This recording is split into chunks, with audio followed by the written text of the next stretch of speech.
በስመ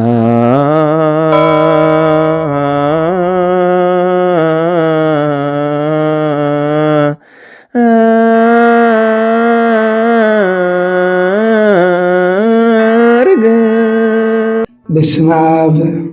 ወወልድ ወመንፈስ ቅዱስ አሃዱ አምላክ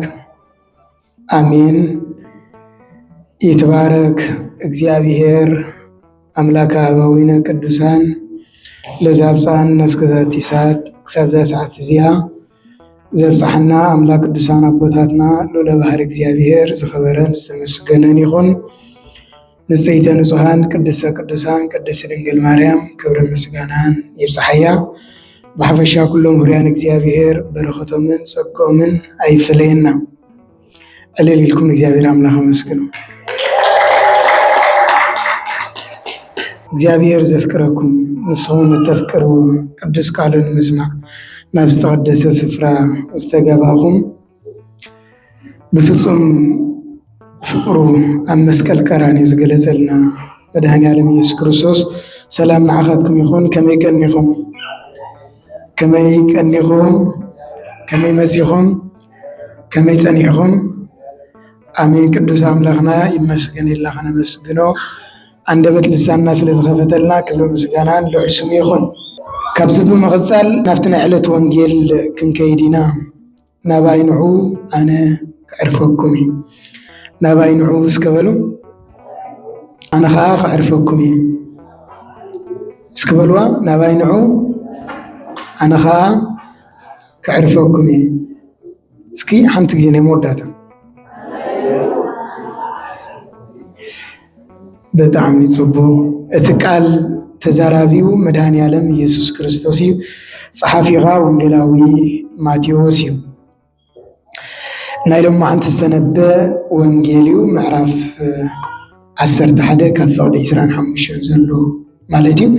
ሓጻርያ ተንበብኳ ደስ ይብለና ኣይኮን? ሰሚዕኹም ብድጋሚ ትሰምዑ ሓጻርያ። ናባይ ንዑ ከዕርፈኩም። በቲ እዋን እቲ ኢየሱስ ከምዚ ዝስዕብ እንዳበለ ተዛረበ። ኦ ኣቦይ ጎይታ ሰማይን ምድርን፣ እዚ ካብ ብልሕታትን ኣስተውዓልትን ስለ ዝሓባኸዮ ንህፃናት ግና ስለ ዝገለጽካዮ ኣመስግነካ ኣለኹ። እወ ኦ ኣቦይ ኣብ ቅድሜኻ ዘሐጉሰካ ንሱ እዩ። ካብ ኣቦይ ኩሉ ተዋሂብና ኣሎ። ብጀካ ኣቦ ወልድ ሓደ እኳ ዝፈልጦ የልዎን፣ ነቦ ድማ ብጀካ ወልድ እቲ ንሱ ክግለጸሉ ዝፈቱን እንተዘይኮይኑ ሓደ እኳ ዝፈልጦ የልዎን። ኣቶም ኩልኩም እትጽዕሩን ጽር ዝኽበረኩምን ናባይ ንዑ ኣነ ከዓ ክዕርፈኩም እየ። ኣነ ለዋህ ልበይ እውን ትሑት እዩ እሞ ኣርዑተይ ጽሩ ካባይ ተማሃሩ። ንነብስኩም ከዓ ዕረፍቲ ክትረኽቡ ኢኹም። ከመይ ኣርዑተይ ልጹብ ጸሩይ ከዓ ፈኲስ እዩ ይብለና። ስለ ቃሉ እግዚአብሔር ኣምላኽና ዝኸበረን ዝተመስገነን ይኹን። ከምዚ ክትሰምዕዎ ዝጸናሕኹም እዚ ዕድመ እዚ ንኹልና ዝቐረበ ዕድመ እዩ። ናይዛ ምድሪ እዚኣ ከም እትፈልጦ ሓደ እኳ መርዓ ክዕድም ከሎ ናይ ዕድመ ይስደድ ኣይኮነን። ከምዚ ሎም እንዳደወልካ ገለ ይኮነን ነይሩ። ናይ መርዓወት ፅሕፈት ይትለኣኽ ነይራ ይኮን። ሕጂ ምስ ዓደመ ሰብ ምስ በልዐ ምስ ተሓጎሰ ክወፅእ ከሎ ፍቲ ኣብ ደገ ጸኒዑ ኮፍ ኢሉ እዩ ዝወፅእ። የፅሕፍ ማለት ኣይትፈልጦን? የፅሕፍ ንዑ ተሓጎሱ ምሳይ ንዑ ብልዑ ምሳይ ኢሉ ዓዲሙ ኣኽፊሉ ይሰደቅ ከም መወዳት። ክርስቶስ ዕድመ ቅሪብልና። እዚ ዕድመ እዚ ንኹልና እዩ። ቅድመ ኩነት ዘይብሉ ንሱ ጥራይ ኣይኮነን። ሓደ መርዓ ክዕድም ከሎ ኣብ ዓድና እኮ ደሓኒ ሽግር የብሉን። በትረኻ ሒዝካ እቶ ዋላ ኣብ ገለገለ ግን ፕሮቶኮል ምሕላው ዝበሃል ነገር ኣሎ። ባድላ ዘይገበረ ኣይኣቱን እዩ፣ ከም ዘይገበረ ኣይኣቱን እዩ፣ ዘይተፀበቐ ዘይተቐማቐመ ኣይኣቱን እዩ ክበሃል ሰሚዕኩም ኣይትፈልጡ? ስዝኒ ነው ቅድሚ ሕጂ ኮሜዲ ሰሪሕሉ ነይሩ። ኮሜዲ ንርኢና ካህናት ኮሜዲ ሬድዮም ከይትብሉ ንርኢናቸው። ስዝኒ ሓደ ግዜ ኮሜዲ መርዓት ዓዲሙ ናብ ሓደ ሆቴል ሕጂ ኖርማል ክዳን ገይሩ ኸይዱ ማለት እዩ። እቲ ጋርዲ ፍቲ ኣፍ ደገ ፀናሕካ ውፃእ ኢልዎ ኣይተኣቱን ኢኻ ኢሉ ከልኪልዎ። ንምንታይ? ኣለባብስኻ ዶ ትሪኦ ኣለኻ ኢኻ كم يجرك تأتي ولا ما سيزين نغا أنا ليه تعديم ولا الله باب سايكداني أنا كويت تعديم أنا سيزينينو كداني يكون وما بقى حقي بعد لا غير كبروتوكول كي حلها ها أيتأتني خا إلو تواردي يخل كلو تكارد مالتي مسكول كلو بدحرين تايدا مهجبريلو جزاته مليسو بعد لا خميس بلا كايرو متين شعو عدوم أي حاتوتهم كمان مالت بعد لا كل نجار سلز مسا أي كلهم أي حاتوتهم عدوم يلو يتيبهم دحرنا ومساعته سزينين انت أي جيرو نتي نجبي نابكو بدو قديفو نافت بعد لا جبو يزتوا أنا كون سخاخ تعديم كان داولا نتبعد لا مالت أجي تا يقول لكم دليل سبات كعدمنا سبات كعرفنا سبات كعقسنا انت عدمنا قدم خونات زلوي نا اغزيابير ادمغن قدم خونات يبلون مالت نحنا كم نحنا انا كم انا كنقرب يزدلي تايلكم انا كم انا مسحاتياتنا مسكبدنا مصورنا مسكفاتنا مسكلو قدلتاتنا ناو خنقرب يتعدمه ناباينعو أنا خا انتي قولون كعرفوكمي كعرفنا እግዚአብሔር አምላክና ዝዕድመና ዘሎ عرفتي ስለዚ የድልና ይኩነን ከም ዘድልና ስለዝፈለቲ عرفتي የድልና ይኩነን የድልና ይብሐቂ ሎሚ ሰብ عرفت ሲኢኑሉ ዘለይ ምናልባት ናይ ስጋ خمسلنا خلي ናይ ስጋ عرفتي سب كوبدو እንዳቀጸዋላ عرف خلي አይኮነ ገዲዱ ስራሕ ዝብለ ይብሉ ናይ ክራይ ተኸፊሉ ኮፊሉ ዝተረፈ ግዜ ሕልፎ خلي كعرف خلي بسጋ ሽግር ይብሉ ሎም ከቢድና ዘሎ ግን ናይ ነፍስ عرفتي ይርሕቅና ዘሎ ታይለኩም ናይ ነፍስ عرفتي በሐቂ ሰብ ገንዘብ አለው እኮ ይበላዕሎ በሊዑስ ይተርፎ ይጉዕፈሎ ከማን ነግብኩ አይተሸገረን መደቀሲ ሰአነን ዝስተይ ሰአነን ብርግጽዩ ዝተሰአኑ ኣለውዮም ዝብላዕ ሰአኑ ኣለውዮም ዝኽደኑን ሰአኑ ኣለውዮም በሐቂ ንዖም እግዚአብሔር አምላክ የዳልወሎም ከዳልወሎም ይኻ ንኣምን ኢና በዚ ኣይንጠራጠርን ንዝኣምን ኩሉ ይከኣል ኢልዎ እዩ ጎይታ ንሕና ግን ብፍላይ ኣብዚ ምዕራባዊ ሃገር ዘለና ዝብላዕ ሽግር የብልናን ኣለና ዲ ክርስቲያን ዝተሽግር ኣለና የብልናን መደቀስ خلنا شكر على يبلنا زخدن شكر يبلنا شكرنا ناتنا وشتاو سلامي وشتاو سلام تنفي قلنا له وشتاو سلام ريقنا له وشتاو سلام كبلنا زغيل كاني ازعد مزمسن نخبري اللهم ده ازعد مزكوني عدامي ولا حنت زرب حلو نجر يلا نجرمو أنتوا يتمرعوا تايلكم قدم قبل عستيسي دحر 500 قرشي كفيل كات خيرات واحد تفزح إذا قدم الناس اللي زقن زربوا نجار يبلون زتكملوا نجار يبلون ناتو ربحاناتو تقمي ناتنا عرفتي ناتنا سلام ناتنا خصانت ناتنا أفويتاي كم زبالة أملاخ مزلكم كل نجار نعم مسخ عرفوكم يزبل أملاخ كم أملاخنا وصعي أبي الله بحق عارف الناس خد لو مكو بعلم أب جنزبهم سلام كن ركبيلهم أب جنزبهم تأمامينهم زدق قصو بزحاتهم دولارات تتريسهم زدق قصو بزحاتهم جنوشت أو سلامي يبلو منكو جزا مكينا زنا سلا زرخو سلام زرخو بزمسلو أي نص حق إني سلام يكون كريستيان أميديا مس جنزبهم مس حفتهم تايقوديلوهم تايقوديلوا ملئ الله حبتيما في مسكوينا تبعي لله تحاني غزمتت بزحتي جنزب سلام يبكاني حبت سلام يبكاني زمال الدماء بيت كريستيان دخاخون مالتا يكون سريعهم بلو سريعنا نبلع جنكا أو أين مركوسي اتحق أني عرفت خبرنا زغل اسكت قمو أتون كلكم تسعروا صور زخبركم ناباينعو أنا خاها كعرفوكم بحقي እግዚአብሔር أملاخنا السب زخون اللي مخنياتون نعنا خعرف الناس لزدلي أجرمكم نعنا انتاي كبر الناس كعرف الناس لزدلي يقول عرفت خبر الناس لزدلي سلام كبر الناس لزدلي سب كوينو يعني سلام يبنا عرفت خوينا إميز يسب كونه سلام كوينا لا يكونه كم حجي سلام كونه يكوينا دحر تنسى كريستوس سلام يبنا عرفتي يبنا جن دق سبات كل جزء نفتنا عرفتنا أطعم الله قديفنا نفت زخرف لينا نخيد كريستيان سب نخزانا قاعلو نفسخونه بوتا يخيد هيكون يخيد هيكل نابنت زخونه كونسرت يدالو وي زخونه نجار يدالو مو مستدالوه اتم زدالو بناص يكون زدالو زخفل ገንዘብ አለው አይኮነ زخفل ገንዘብ አለው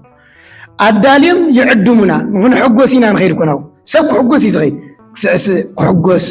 ጽቡቅ ጊዜ ይحلፍ ይዝኸይድ ግን ነዚ ክስዕስ ሕጎስ ጽቡቅ ጊዜ ይحلፈል ይሉ ዝኸደ ግን ገንዘብ ከፊሉ ይዛቱ አይገርመኩም ገንዘብ ከፊሉ ንቤተ ክርስቲያን ክንመጽ እንታይና ንخፍል እስኪ ናብ እግዚአብሔር ክንመጽ ናብ ጎይታ ክንቀርብ እንታይና ንخፍል ንخፍለ ነገር አለ ولا حدا ነገር የለን ካብ ጾሮም ዝዕረፉ ክንምልከት ንኽእሊና ናብልነት ማርያም መግደላዊት ኩላቱም ትፈልጥዋ አይኮን ትፈልጥዋ ሸውዓተ ጋንንት ዝኣኽሉ ዝነበሩ ወያ بوزح كبد حاتيات تحلف زنبرتها صباق اللوا بتعامل صباقتها صقر اللوا كم زلوا مزبهال تغينو مالتي شقرات صبغي ملكعات صبغي زبهال تغينو زوات أنا قريب كل نجر مليو جن بتصبغا نوزحت مغنيات ودكت كوينه كابلتات حدا معلتي نام مستيات أفتي ترقامي نام مستيات أمتت يزول مچم مستيات زيت أمت يبلنا نايكون نقول تسينا نبينا نقول نام مستياتنا نقول ناب شغالنا نقول I don't know دك تبعتي بس حزين زوترت خوينا دك نسيكم كويا حكيني انت عايزبل تسيا نام مستيات كده تبل مستيات كده شو قمناريا صبغاريا نفسي سجاي صبغتيغي زوصك ነገር የለን ማዛ ስጋውን አለቲ ማዛ ስጋ ዝመጽ ምክንያቱ ብጨና ወድ ጨና ስለዝኾነ አይኮነ ማዛ ነፍስ ብጨና ይመጽዲ ይመጽ ክርስቲያን ጨና ዋላ ናይ ሚሊዮናት ገዚያ ተገበርካሉ ማዛ ነፍስ ኸጨንዋ ይኽል አይጨንዋን በፍጹም ካብት ሚሊዮናት ይብካ ትገዞ ለነፍስኻ ጨና ቤተክርስቲያን መጽኻ እጣን ተዕጠኖ ንሲ ማዛ ነፍሲ ስለዚህ እንታይላ ማዛ ስጋ አለኪ ማዛ ነፍስህ ደሞ ጠፊዩ بمبال ماذا نفسك دلي نفسي عملتي ماذا نفسك دلي ماذا نفسك بكزغل دما كمل سلك زغل بيجيك حدا كاليلا نسو دما كبرو مسغانا نلعل سميغن كريستوسي لا بحكي ماذا نفسنا خمل سلنا زغل كعرفنا زغل كاب كريستوس وصاي ولا حدا نجر يلن مزيا ابتعتي الدفيله بنبعثها اقرو حصيبا بيچوغرا اقرو دريزا ناقرو سيما تملكتو از كله ختقبر كلا كريستوس كم زمصلي الوادي كريستيان ولا حدا يبلانكم نساقن كفقر بزح فقر زتلعله ناي 300 دينار زواغو شتمصيا ما يجلس فقر نسب النويز وي كان نسب زغلصي برن كريستوس تچنانسو انت يبحال كويني كونه ترغامي خالي الله وي ناوي نخدن ግን بناتا امصيا نسو امصي بلان نساس غبرت انتي بقى كم زلوا كاب حديات حصيبا يكونتن اتزلوا حديات اتزلوا كبد سمونو كو اي تدليني كبلان كله غيتا ግን تدليني አይሉ ይዩቲው ንሳድማ በተዘር አየቶ ፍቅሪ غيتا انت አይሉዋ አትጓሌ ብዙ ፍቅር አሪኺ ይخمو ها ታይሉዋ ብዙ حديات تحديقلك كم صار يعرفها يعرفتن كريستيان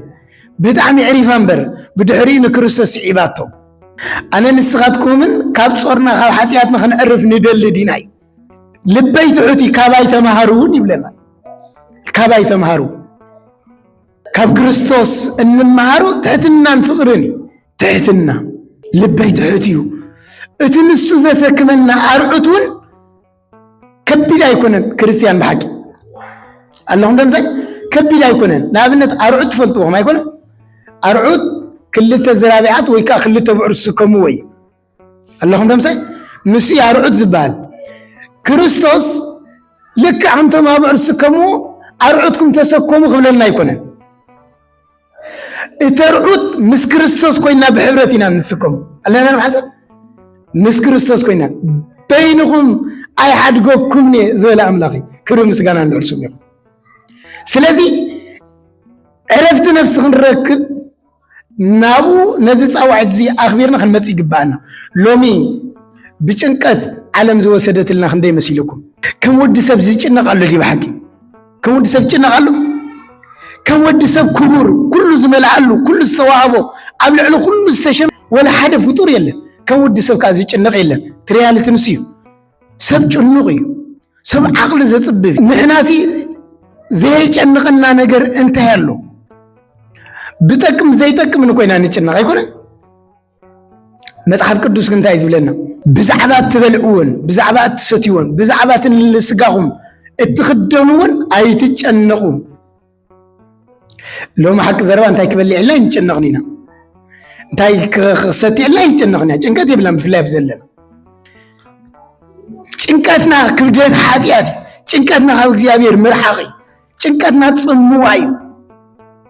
ጭንቀትና ናይ ናብራ ሓርጎጽ ጎጽ አለሁም ደምሰ ናይ በሐቅ ግን ክርስትና ማለት ጎልጎል ማለት ዲ ሰላማው ማለት ዲ ኮሜዲ ክርስቲያን ኮሜዲና ንርዶ ክርስትና ማለት ኮሚ በፍጹም ኮሞ አይመስለኩም ዘታለናው ንስዩ ከምዚ ሁሉ ሰሚዕኩም አይትፈልጡን ንሕና ንጸውሚና ንጽልይና ንምንታይ ዳ ዝኹሉ ንፍተን ንምንታይ ዳ ዝኹሉ ሽግር ይመጸና ንምንታይ ዳ ዝኹሉ ሞት በዓድና ዝኾነ ሰላም ዘይብልና ጨቋን መንግስቲ ብደገት ዝኾነ ህዝብና መንእሰያትና ይሞቱ ንሕና እውን ኣብ ፈተና ኣብ ጭንቀት ንምንታይ ዳ ዝኹሉ ኣመንቲ ትኾይና ብሓቂ እግዚአብሔር ተሃልዩ ዝብሉ ዝሓቱ ሰሚዕኩም አይትፈልጡ ኣለው ብዙሓት ክርስትና ማለት ግን ከምኡ ማለት ዲ ከም ይኮነን ክርስቶስ አቀዲሙ ነጊርና ኣብ ዓለም ክሳብ ዘለኹም ها አይትፈልጡዋን ይሁን መከራ ኣለኩም በቃ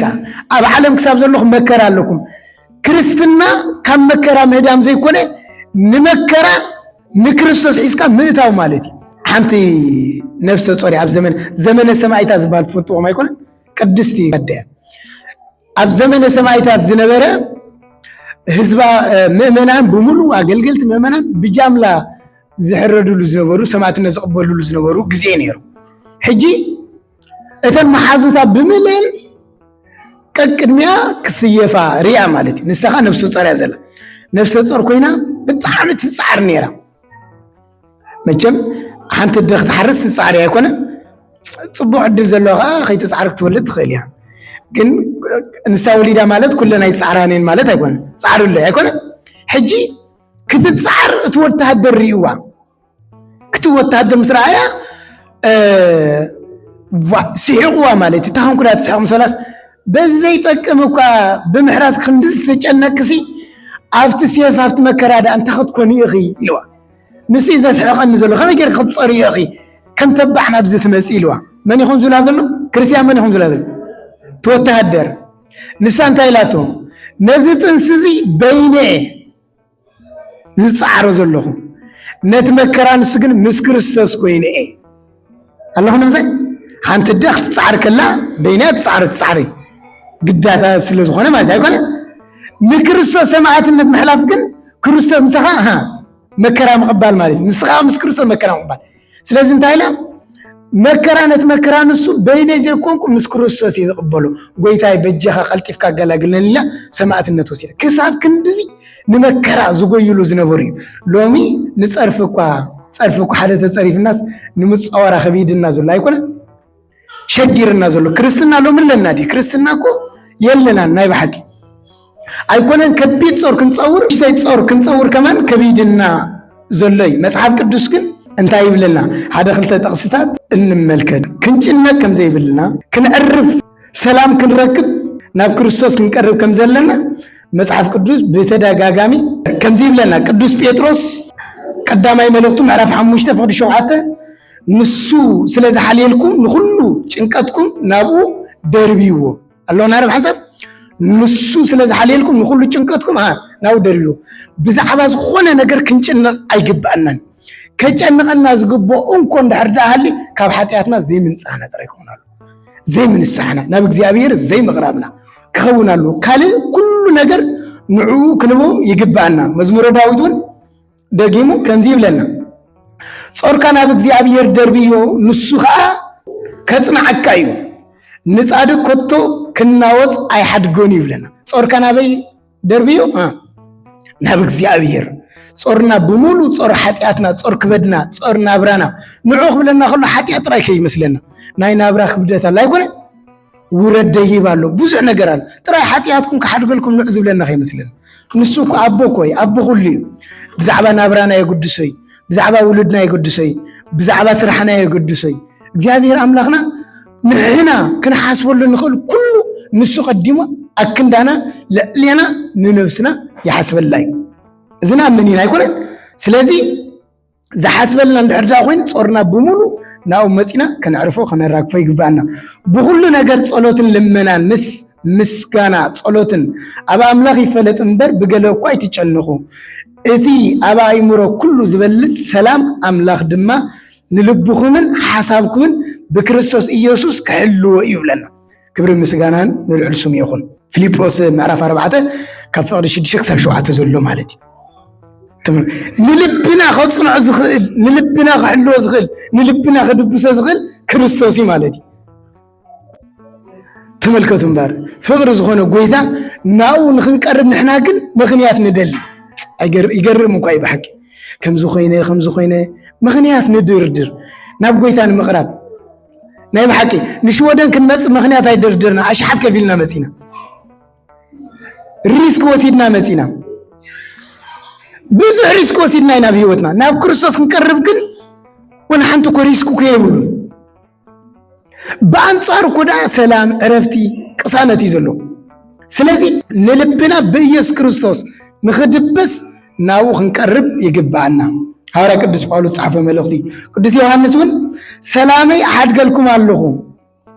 ሰላመይ ውን እህበኩም ኣለኹ እቲ አነ ዝህበኩም ሰላም ከምቲ ዓለም እትህበኩም ሰላም አይኮነን እቲ ክርስቶስ ዝበና እቲ አምላኽና ዝበና ሰላም ከምቲ ዓለም ትበና ሰላም አይኮነን